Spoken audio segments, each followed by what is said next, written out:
பரமேஸ்வரன் மீது ஒரு பக்தர் ஸ்லோகம் சொல்லும்போது, திரிபுரம் சம்ஹாரம் செய்த பிரபுவே, போன ஜென்மம் வரும் ஜென்மம் ஆகிய இரண்டிலும் உன்னை நமஸ்காரம் செய்யாத அபராதத்தை மன்னிக்க வேண்டுமென்று வேண்டுகிறார்.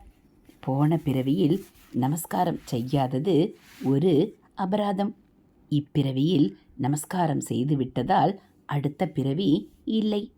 அதனால் நமஸ்காரம் செய்ய எப்படி முடியும் என்று விளக்குகிறார். இதிலிருந்து நாம் மனப்பூர்வமாக ஈஸ்வரனை நமஸ்காரம் செய்துவிட்டால் அவர் நம்மை பிறப்பு இறப்பு சக்கரத்திலிருந்து விடுவித்து நம் பாவங்களை போக்கி முக்தி தந்து விடுவார் என்று நன்றாக தெரிந்து கொள்கிறோம். நமஸ்காரம் செய்வதை தண்டம் சமர்ப்பித்தல் என்பார்கள். தண்டம் என்றால் கோல் அல்லது களி.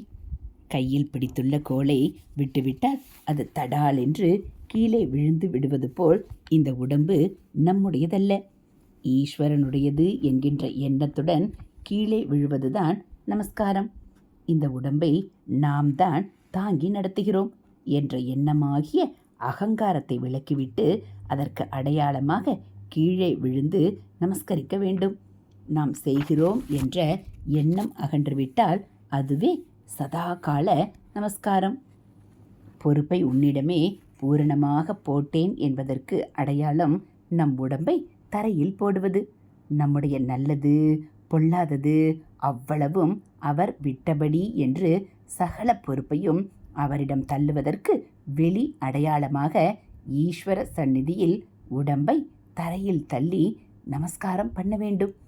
நம் பாரம் அனைத்தையும் கிருபாசமுத்திரமான சுவாமியே ஏற்று அனுகிரகிப்பார்.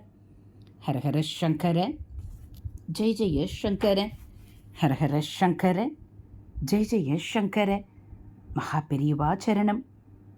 இது மகா பெரியவா அருள்வாக்கு.